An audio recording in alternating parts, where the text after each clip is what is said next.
وسلام على عباده الذين اصطفى أما بعد فأعوذ بالله من الشيطان الرجيم بسم الله الرحمن الرحيم إنا أنزلناه في ليلة القدر وما أدراك ما ليلة القدر ليلة القدر خير من ألف شهر تنزل الملائكة والروح فيها بإذن ربهم من كل أمر سلام هي حتى مطلع الفجر صدق الله العلي العظيم.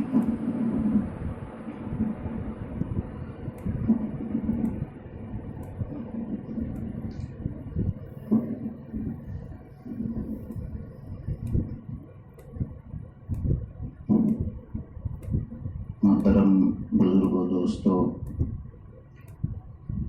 اور میری ماں اور بہنوں،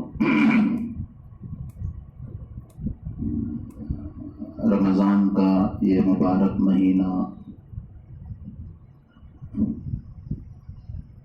اللہ رب العزت نے ہمیں اپنے فضل سے عنایت فرمایا. اس کے 2 عشرے گزر چکے. رحمت والا عشرہ اور مغفرت والا عشرہ. اب اس کے بعد تیسرا عشرہ آگ سے خلاصی والا شروع ہونے والا ہے.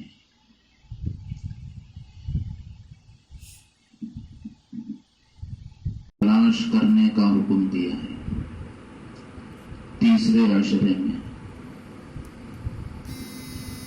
اور اسے اعتکاف کرتے ہیں اور کر سکتے ہیں. تو اعتکاف جو کیا جاتا ہے وہ قدر ہی کی تلاش میں کیا جاتا ہے. شب قدر سورت نازل فرمائی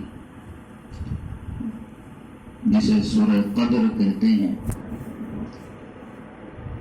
تو اس میں شب قدر ہی کے بارے میں پوری باتیں اللہ نے بیان فرمائی. پہلی بات تو شب قدر کے بارے میں اللہ نے یہ ذکر فرمایا کہ شب قدر ہی میں اللہ نے قرآن پاک کو اتارا ہے. قرآن پاک 2 مرتبہ اترا ہے. ایک تو لوح محفوظ سے آسمان دنیا پر، جو آسمان ہمیں نظر آتا ہے اس کو آسمان دنیا کہتے ہیں، اور دوسرا قرآن کا اترنا آسمان دنیا سے حضور پاک علیہ السلام کے سینے مبارک میں پورے 20/3 سال میں اللہ نے اس کو اتارا.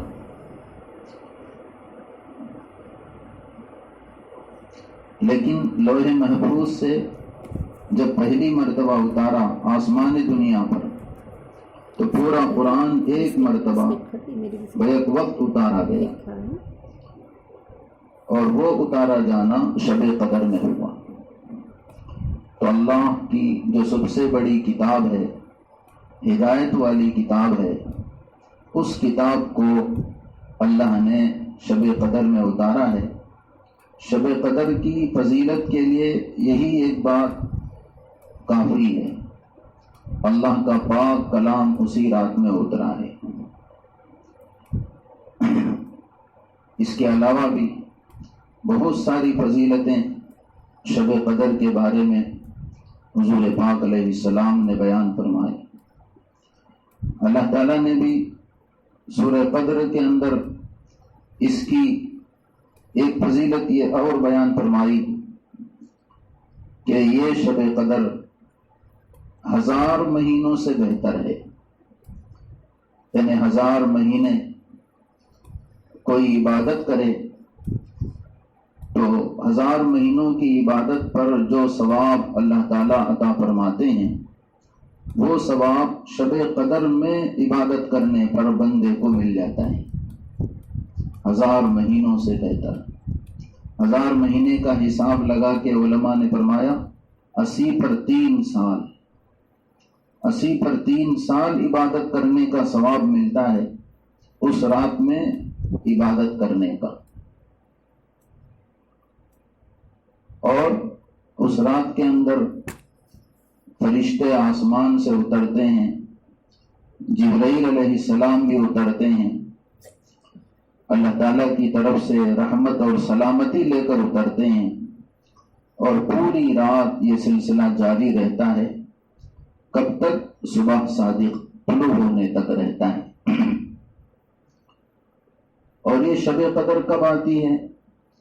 حضور پاک علیہ السلام نے اخیر عشرے میں اس کو تلاش کرنے کا حکم دیا، اسی لیے آپ نے اعتکاف بھی فرمایا، اور خصوصیت کے ساتھ اخیر عشرے کی طاق راتوں میں تلاش کرنے کا حکم دیا۔ طاق راتیں، پہلی طاق رات کل آ رہی ہے، 21ویں رات ہے کل، جمعے کی رات ہے۔ اسی طرح 23ویں رات، 25ویں رات، 27ویں رات، 29ویں رات،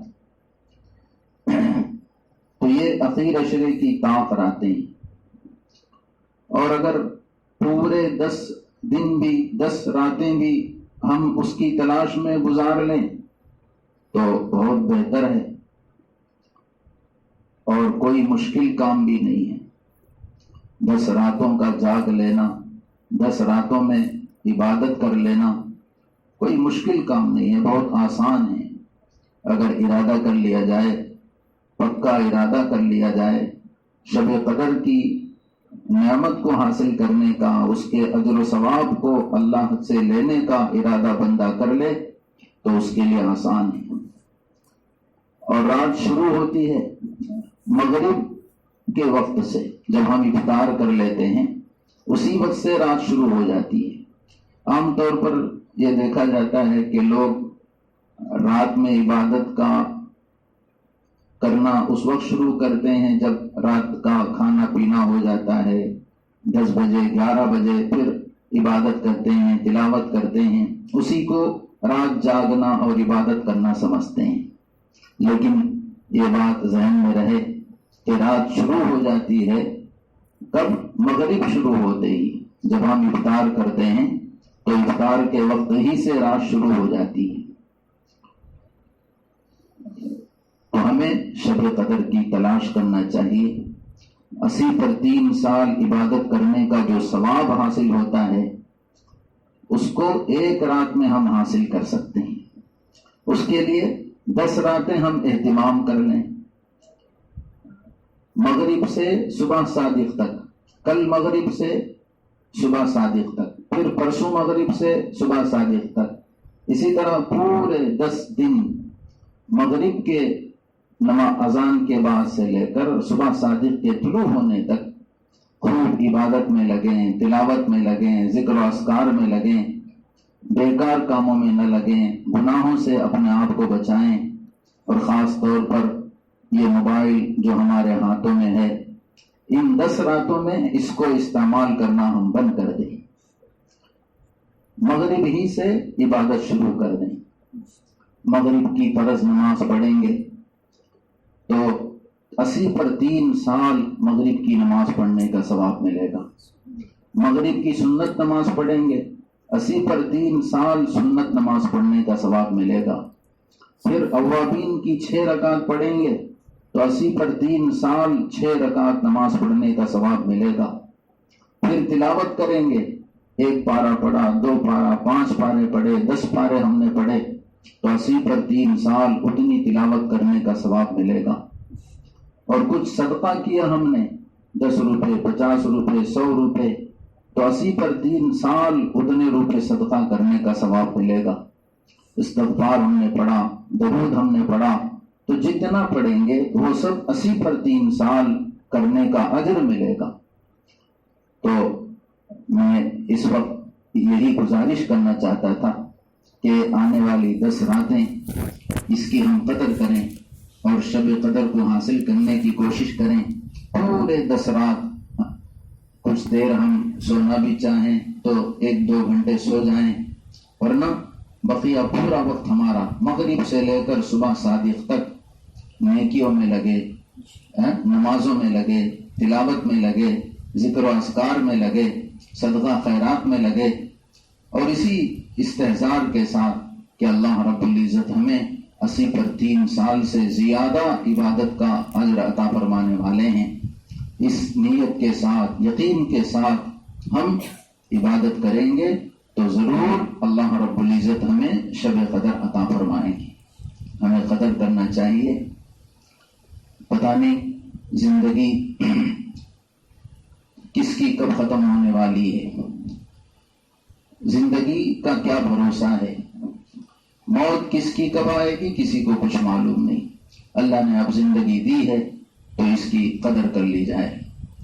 حدیث میں آتا ہے حضور پاک علیہ السلام نے پہلی امتوں کی عبادتوں کا تذکرہ کیا کہ پہلی امتوں کے لوگ 100 برس، 200 برس، 500 برس عبادت کرتے تھے. تو صحابہ رضی اللہ تعالی عنہم کو اس پر اپنے بارے میں افسوس ہونے لگا کہ ہماری زندگیاں تو 60-70 سال کی ہیں، تو پہلی امت کے لوگ تو اتنی عبادتیں کیے ہیں تو ہم ان کی عبادتوں کے برابر نہیں پہنچ سکتے. تو اس پر اللہ تعالیٰ نے اس امت کو یہ رات عطا فرمائی.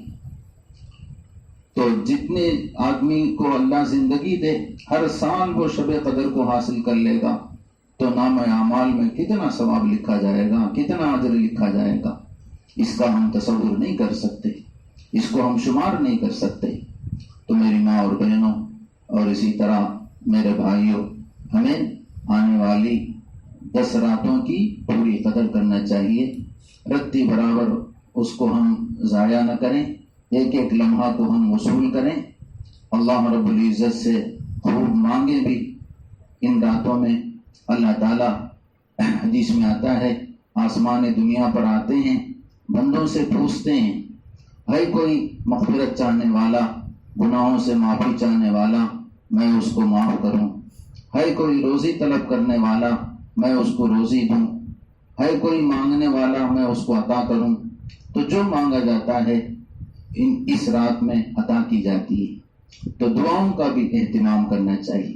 نماز کے لیے کچھ وقت نکالا جائے، ذکر کے لیے کچھ وقت نکالا جائے، تلاوت کے لیے کچھ وقت نکالا جائے، اور اسی طرح دعا کے لیے کچھ وقت نکالا جائے. اسی طرح پوری رات ہماری گزرے، 10 راتیں اسی طرح ہم گزاریں. اللہ کی ذات سے امید ہے یہ رات ہمیں حاصل ہوگی اور 80 پر 3 سال عبادت کرنے کا ثواب مختصر سے وقت میں ہم حاصل کر لیں گے. یہ بڑا سستا سودا ہے، ہمیں اس کی قدر کرنی چاہیے. اللہ تعالی ہم سب کو یہ شب قدر عطا فرمائے اور اس کے اجر کو، ثواب کو ہمیں حاصل کرنے کی اللہ تعالیٰ سعادت سے مالا مال فرمائے. ہم میں سے کسی کو محروم نہ فرمائے. ایک ایک لمحہ ہم اس کے وصول کرنے والے بنیں. اللہ تعالیٰ ہمیں اپنے خوش قسمت بندوں میں شامل فرمائے. اللہ تعالیٰ ہمیں عمل کی توفیق عطا فرمائے. وآخر دعوانا الحمد للہ رب العالمین. اللهم لك الحمد لك الشكر يا الله. اللهم صل على سيدنا ومولانا محمد وعلى آل سيدنا ومولانا محمد كلما ذكره الذاكرون وكلما غفل عن ذكره الغافلون. اللهم صل على سيدنا ومولانا محمد عدد خلقك ورضا نفسك وزينة عرشك ومداد كلماتك. وإلهكم إله واحد لا إله إلا هو الرحمن الرحيم. الف لام میم. الله لا إله إلا هو الحي القيوم وعنت الوجوه للحي القيوم. لا إله إلا الله الحليم الكريم. سبحان الله رب العرش العظيم. الحمد لله رب العالمين. نسألك موجبات رحمتك وعزائم مغفرتك والغنيمة من كل بر والسلامة من كل إثم اللهم لا تدع لنا ذنبا إلا غفرته ولا هما إلا فرجته ولا دينا إلا قضيته ولا حاجة هي لك رضا إلا قضيتها یا ارحم الراحمین یا اکرم الاکرمین۔ اے اللہ ہم سب کے گناہوں کو معاف فرما، پوری امت کے گناہوں کو معاف فرما، ہمارے صغیرہ کبیرہ ہر قسم کے گناہوں کو معاف فرما، ہمارے خطاؤں سے درگزر فرما، ہمارے سیئات کو حسنات سے مبدل فرما، ماہ مبارک کی برکت سے پوری امت کی مغفرت فرما، بخشش فرما، پوری امت کو پکی سچی توبے کی توفیق عطا فرما، ایک ایک امتی کو اسلام کی صحیح تصویر بن کر زندگی گزارنے کی توفیق عطا فرما، امت کے حال پر رحم فرما، جو پریشان حال ہیں ان کی پریشانی کو دور فرما، جو بیمار ہیں ان کی بیماریوں کو صحت سے مبدل فرما، جو بے روزگار ہیں انہیں حلال روزی نصیب فرما، جو بے جوڑے ہیں انہیں نیک جوڑے نصیب فرما، جو مقروض ہیں ان کے قرضوں کے ادا ہونے کی غیبی شکلیں صورتیں عافیت کے ساتھ پیدا فرما، جو بے اولاد ہیں انہیں صالح اولاد عطا فرما، جو اولاد کی وجہ سے پریشان ہیں ان کی اولاد کو ان کا مطیع اور فرما بردار بنا، آنکھوں کی ٹھنڈک بنا۔ اے اللہ سارے عالم کے حالات کو سدھار دے، بگڑے ہوئے حالات کو بنا دے، یہ سب ہمارے گناہوں کی نحوست ہے، یہ سب ہمارے خطاؤں کی نحوست ہے، ہمیں معاف فرما۔ اے اللہ عالم کی بگڑی بنا دے، عالم کی بگڑی بنا دے، وبائی مرض جو سارے عالم میں پھیلا ہوا ہے، اے اللہ اس مرض کی روک تھام کے فیصلے فرما، مزید پھیلنے سے بچا لے۔ اے اللہ جلد از جلد ہمیں اس امتحان اور ابتلا سے عافیت کے ساتھ نکال دے، ہماری مسجدوں کو پھر سے آباد فرما دے، ہماری مسجدوں کو پھر سے جمعوں اور جماعتوں سے آباد فرما دے، ہمارے گناہوں کو معاف فرما دے، ہماری مغفرت فرما دے، ہماری بخشش فرما دے۔ اے اللہ رمضان کے 2 عشرے گزر گئے، اے اللہ رحمت کا عشرہ بھی گزر گیا، مغفرت کا عشرہ بھی گزر گیا، اے اللہ آگ سے خلاصی والا عشرہ آ رہا ہے، اے اللہ آنے والے عشرے کی کم از کم ہمیں قدر کرنے کی توفیق عطا فرما، جو ناقدری ہو گئی ہمیں معاف فرما۔ اے اللہ اخیر عشرے کی اے اللہ پوری قدر کرنے کی توفیق عطا فرما، ہم سب کو شب قدر کی دولت سے مالا مال فرما، ہم سب کو شب قدر کی دولت سے مالا مال فرما، ہمیں محروم نہ فرما، اپنے خوش قسمت بندوں میں ہمیں شامل فرما۔ اے اللہ امت کے حال پر رحم فرما، جہاں جہاں مظالم ڈھائے جا رہے ہیں ظالم کی روک تھام کے فیصلے فرما، مظلومین کی غیبی مدد فرما، ظالموں کو ہدایت نصیب فرما، ظالموں کے حق میں اگر ہدایت نہ ہو اے اللہ صفحہ ہستی سے ان کا خاتمہ فرما دے۔ اے اللہ ہمارے اس ملک کی بھرپور حفاظت فرما، ہمارے ملک کے دستور کی حفاظت فرما، اے اللہ ہندو راشٹر بننے سے اس کی بھرپور حفاظت فرما، اے اللہ فرقہ پرست عناصر کی اے اللہ فرقہ پرستی کی ہمارے اس ملک سے اے اللہ جڑ سے خاتمہ فرما دے، اے اللہ فرقہ پرستوں کی تمام سازشوں کو ناکام بنا دے، ان کے مکر و فریب کو انہیں پر لوٹا دے، فرقہ پرستوں کو ہدایت نصیب فرما، اگر ان کے حق میں ہدایت نہ ہو اے اللہ انہیں صفحہ ہستی سے ختم فرما، اے اللہ ہمارے اس ملک کی حفاظت فرما، سارے عالم میں امن و امان قائم فرما، سارے عالم میں عدل و انصاف قائم فرما، مظالم کا خاتمہ فرما، اے اللہ حرمین شریفین کی حفاظت فرما، تمام مساجد کی، مدارس اسلامیہ کی، مکاتب قرآنیہ کی، خانقاہوں کی اور تمام مراکز دینیہ کی بھرپور حفاظت فرما، کرم کا، رحم کا، عفو کا، عافیت کا، درگزر کا معاملہ فرما، جو کچھ ہم نے مانگا ہے وہ بھی عنایت فرما، جو مانگنے سے رہ گیا وہ بھی اپنے فضل سے اپنے شایع نشان عنایت فرما، ہماری ان دعاؤں کو محض اپنے لطف و کرم سے اور اپنے حبیب پاک صلی اللہ علیہ وسلم کی برکت سے قبول فرما۔ ربنا تقبل منا ما كان صالحا واصلح لنا ما كان فاسدا، اللهم انا نسألك من خير ما سألك منه نبيك وحبيبك محمد صلى الله عليه وسلم، ونعوذ بك من شر ما استعاذك منه نبيك وحبيبك محمد صلى الله عليه وسلم وأنت المستعان وعليك البلاغ ولا حول ولا قوة إلا بالله وصلى الله تعالى وسلم على خير خلقه محمد وآله وأصحابه أجمعين برحمتك يا أرحم الراحمين والحمد لله رب العالمين.